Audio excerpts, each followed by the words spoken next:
Bien, veníamos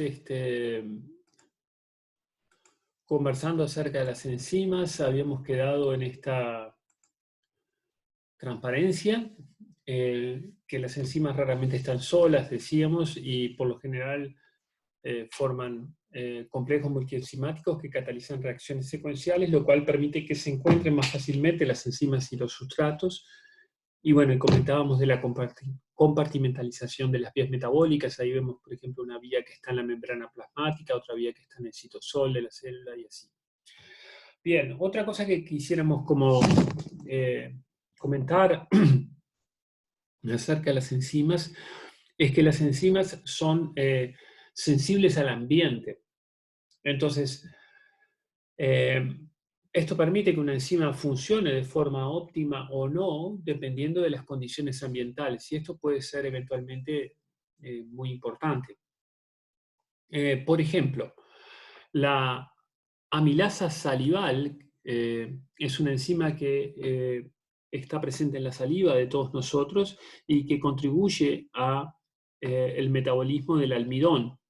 La amilasa rompe las moléculas de, de almidón, liberando fragmentos más chicos de polisacarios. Es un polisacario muy grande, formado por amilosa, amilopectina, el almidón, en fin, va rompiendo enlaces y generando moléculas de azúcares más pequeños. Eventualmente incluso puede generar glucosa y qué sé yo. El punto es que la amilasa salival es secretada a la saliva, justamente es como uno de los primeros pasos de la digestión. Luego esa digestión prosigue en el estómago, en el intestino. Esa amilasa salival tiene un pH óptimo de 7. Acá lo que estamos viendo, voy a ver si puedo anotar, ahí está, verde, señalar. Esto es la velocidad de la reacción en este eje en función del pH. Entonces, la velocidad de la reacción de la amilasa salival, que hidroliza el almidón para producir moléculas de monosacáridos o polisacáridos, pero de menor tamaño, o sea, lo va rompiendo las moléculas de almidón, tiene un pH óptimo, una velocidad de reacción máxima a pH 6,97, acá lo vemos. En cambio, a pH 5, la velocidad de la reacción cambia, baja, disminuye enormemente. Y a pH 9 también la velocidad de la reacción disminuye enormemente. En cambio, la pepsina, que es esta otra enzima que tenemos acá, que estoy señalando acá, tiene un pH óptimo de 2. Entonces, la pepsina también es una enzima digestiva. Lo que hace es hidrolizar moléculas de proteína para que nosotros podamos obtener, bueno, la hidroliza péptidos y eventualmente aminoácidos. Permite obtener los bloques, digamos, de las proteínas que ingerimos de los alimentos, pasarlo a los aminoácidos o a péptidos, que son las unidades los aminoácidos son las unidades que conforman las proteínas, de modo tal que después los aminoácidos los podamos incorporar y sintetizar nuestras propias proteínas, ¿verdad? Entonces la pepsina es una enzima proteolítica, hidroliza a las proteínas que ingerimos de la dieta, a péptidos más chicos y eventualmente aminoácidos, y tiene un pH óptimo de 2, porque funciona en el estómago, y en el estómago se secreta ácido clorhídrico, y eso contribuye a la digestión, porque hay una hidrólisis ácida, que además está catalizada ayudada por la pepsina, en el caso de la hidrólisis de las proteínas, a péptidos o aminoácidos. Y ya vemos que si nos movemos a pH 1, extremadamente acídico, la velocidad baja, y a pH 4 ya casi no cataliza la reacción, la pepsina. Esto también es importante porque la pepsina solo es activa en determinada ubicación, en la luz del estómago, en el lumen del estómago, que es donde hay un pH 2, cuando se secreta en el tiempo y en el espacio, está en un lugar en el tiempo y en el espacio determinado. Una vez que se ingirió alimentos, se secreta ácido clorhídrico después de la ingestión de esos alimentos en un determinado lugar, que es el lumen del estómago, de modo tal que la digestión tiene lugar en ese lugar. Y por eso es que la pepsina ha sido evolutivamente optimizado su pH óptimo a un pH de 2.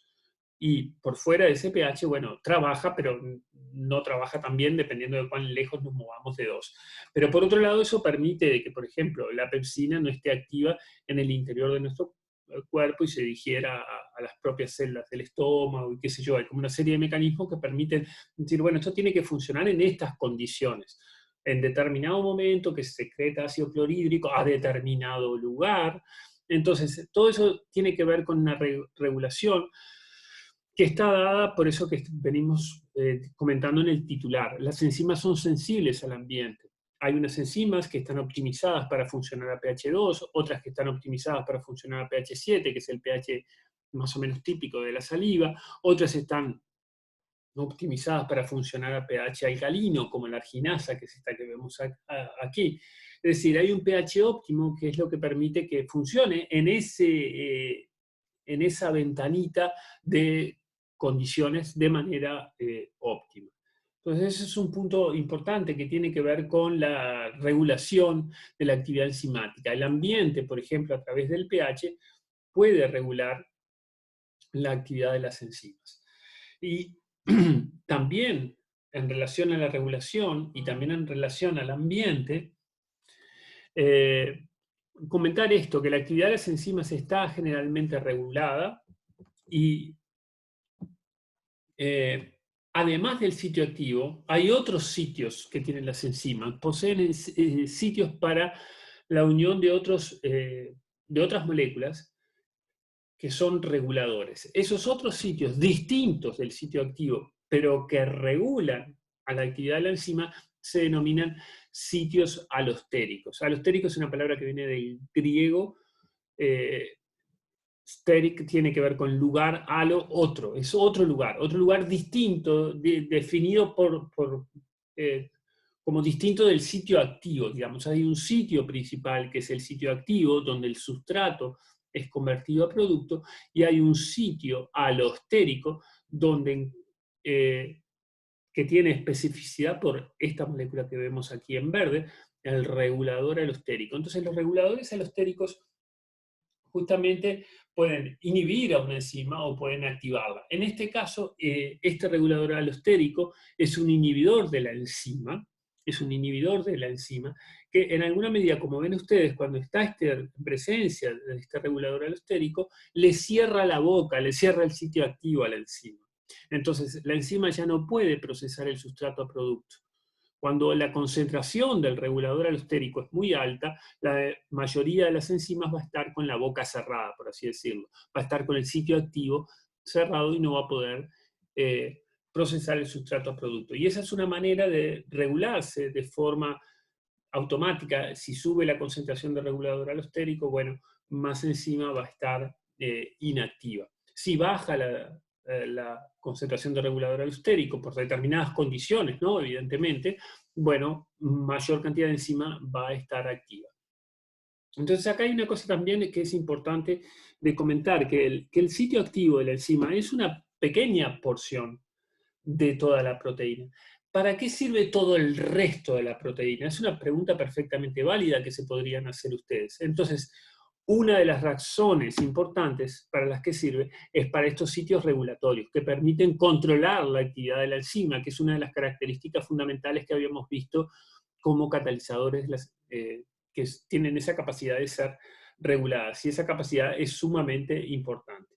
Entonces, este mecanismo de regulación es sumamente importante porque es el mecanismo más rápido y general para ajustar la velocidad de la reacción, controlando la actividad enzimática.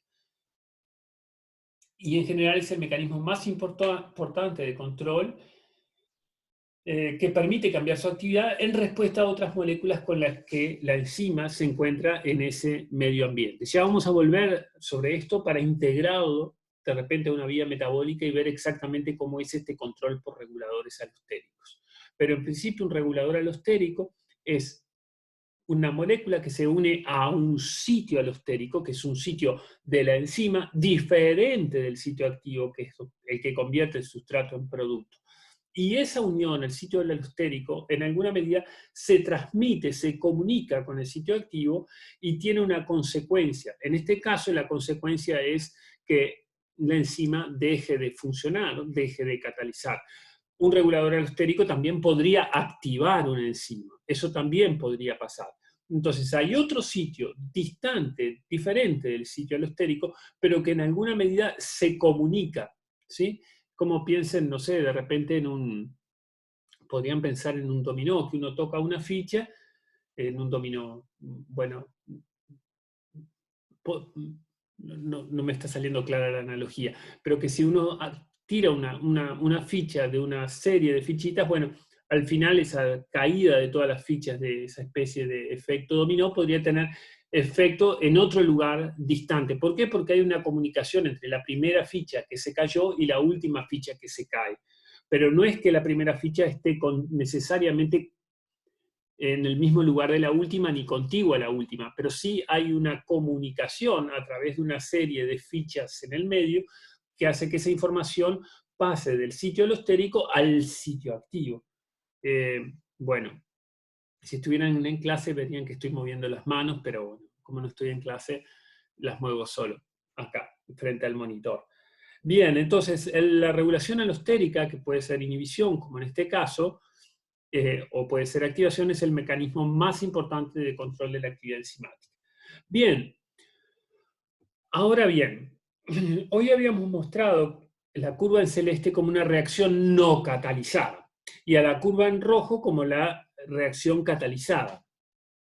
Ahora bien, si tenemos un regulador alostérico que regula inhibiendo a la enzima, y hay una cantidad importante de regulador alostérico, de modo tal que todas las enzimas están con el sitio activo cerrado, por así decirlo, que no puede reconocer al sustrato, bueno, el correlato en el diagrama energético es que de vuelta pasamos de una situación, pasamos de la curva roja de nuevo a la curva celeste. Es como si la reacción no estuviera catalizada. Recuerden que la enzima nos permitía bajar la barrera de activación. Este regulador alostérico que inhibe a la enzima, si hay mucho regulador alostérico y todas las enzimas están con la boca cerrada, la energía de activación vuelve a ser la curva celeste, vuelve a aumentar la energía de activación. Entonces, en presencia del regulador alostérico, la enzima ya no cataliza la reacción. La energía de activación vuelve a ser alta. Bien, también hay reguladores alostéricos que activan, eso ya lo comentamos recién. Y bien, veamos un poquitito más la utilidad de estos mecanismos regulatorios. Este mecanismo permite regular vías metabólicas enteras. ¿Por qué? Es un mecanismo muy utilizado. ¿Por qué? Bueno, porque el producto final de una vía metabólica puede inhibir la enzima que cataliza el primer paso de esa vía. Esa primera enzima puede ser una llave de paso que es controlada, ¿sí? Es como una llave de paso que controla esa primera enzima, ¿no? Entonces, fíjense ustedes en este ejemplo, tenemos una vía que se esquematiza acá debajo, esta vía que está acá, es la vía que permite sintetizar isoleucina, este aminoácido, a partir de la treonina, este otro aminoácido que tenemos acá. Esta vía consta de 5 pasos. Primero, la treonina es convertida en alfa-acetobutirato, que es este producto que tenemos acá, y luego hay 4 reacciones más que convierten al alfa-acetobutirato en isoleucina. Simplemente para recordar, este es un aminoácido, la treonina, acá está el carbono alfa, este que estoy acá señalando, que tiene unido el grupo amino, el grupo carboxilato, acá tenemos cargado el grupo amino, el grupo carboxilato, deprotonado el carboxílico, y después una cadena lateral que tiene un grupo alcohol. Y esta es la isoleucina, es otro aminoácido, acá tenemos el carbono alfa que lo estoy señalando, el grupo amino, el grupo carboxilato unidos al carbono alfa, y la cadena lateral, que es esta cadena lateral hidrofóbica alifática. Esta es una cadena lateral que tiene un carácter parcial polar porque tiene un grupo alcohol. Bien, eso era como un repaso de vuelta porque siempre está bueno.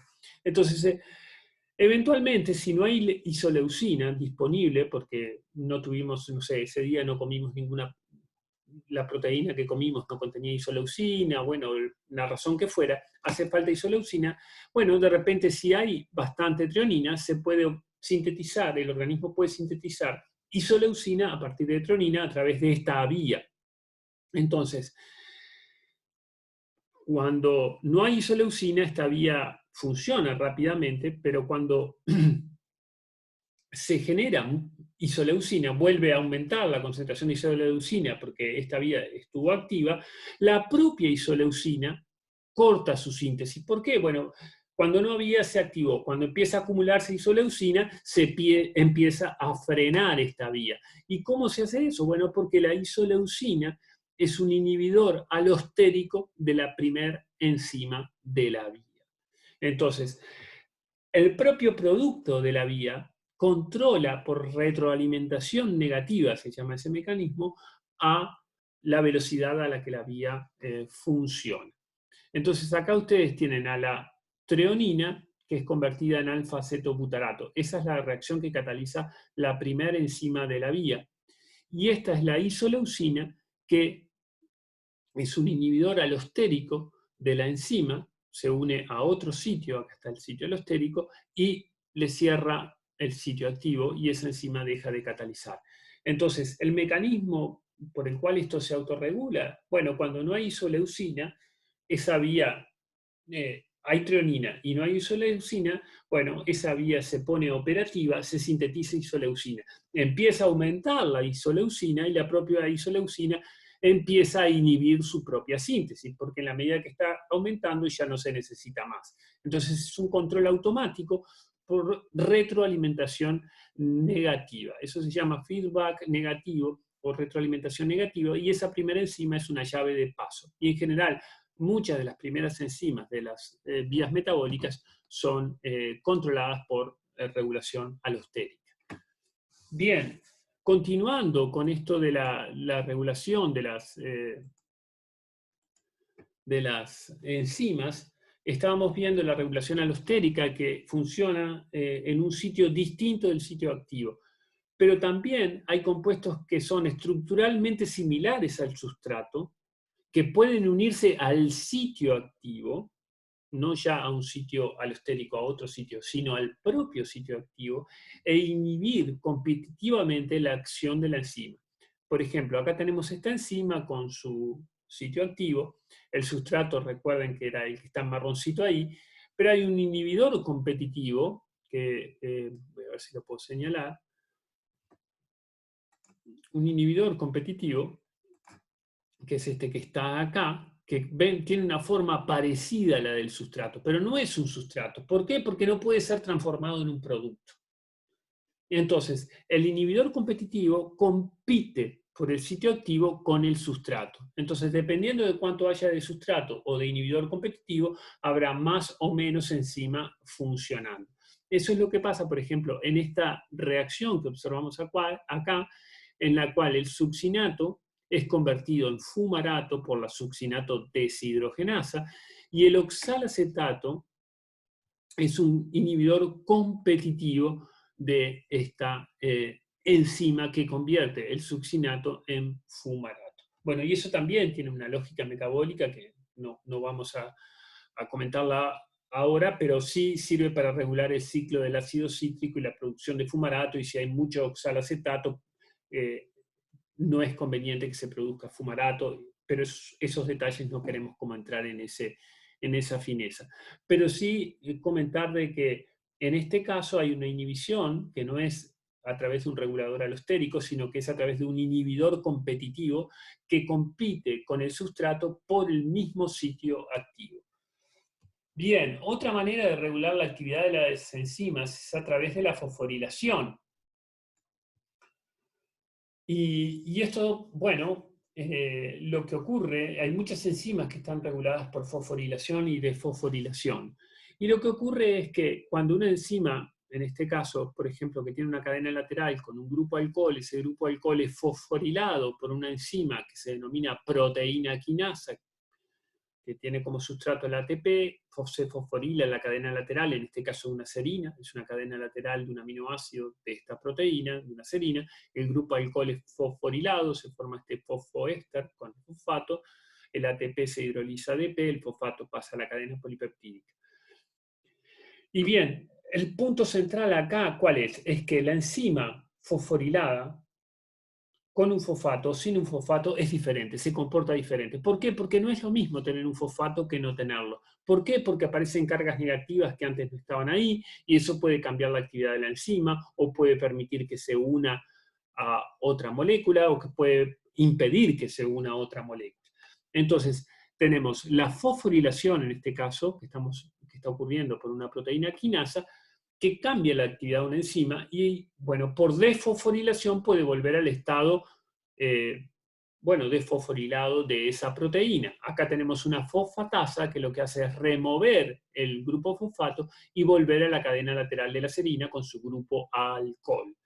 Entonces, bueno, esto hay algunas proteínas que son activadas por fosforilación e inactivadas por desfosforilación. En cambio, hay otras proteínas que son inactivadas por fosforilación y activadas por desfosforilación. Acá noten que la enzima está activa sin estar fosforilada y la fosforilación la inactiva. Acá la enzima está inactiva, desfosforilada, y está activa por fosforilación. Las quinasas y las fosfatasas modifican covalentemente a las enzimas y regulan su actividad. Esa actividad es regulada transitoriamente, ¿no? No es que esté todo el tiempo fosforilada, todo el tiempo desfosforilada, es también dependiendo de las condiciones y qué es lo que hace que en un momento estén fosforiladas, desfosforiladas, qué es lo que está pasando en el medio ambiente de esa enzima que hace que, esa enzima haya sido activada o inactivada. Bien, a todo esto, ¿todas las reacciones requieren catalizadores? Es una pregunta muy válida que nos podemos hacer. Entonces, acá hay algo como, en general sí, esa sería la respuesta, pero hay reacciones que tienen energía de activación muy baja, como las reacciones ácido-base y no requieren catalizadores. Hay muchas reacciones ácido-base que no requieren catalizadores, pero claro, no, son una minoría de las reacciones. En general estamos hablando de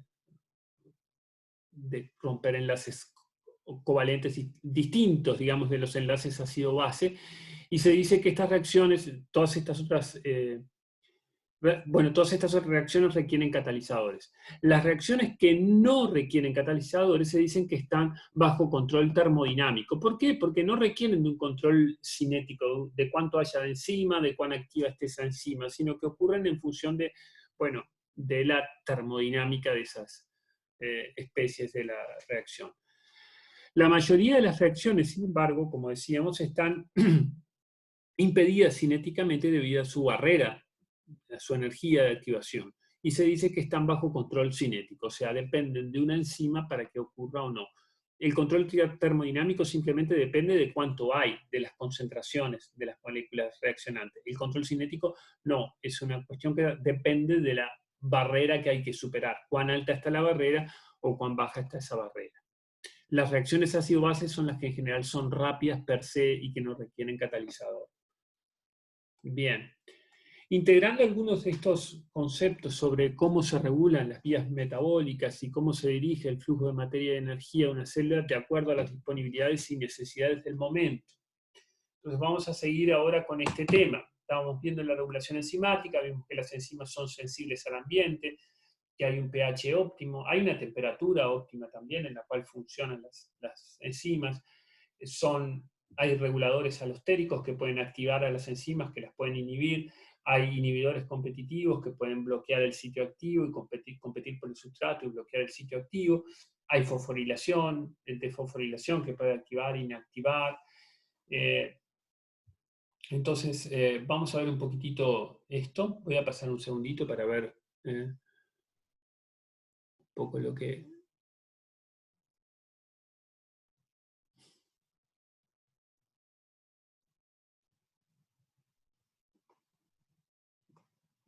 lo que sigue. Bien, sí, vamos a dejar por acá y seguimos con esto en la clase que viene.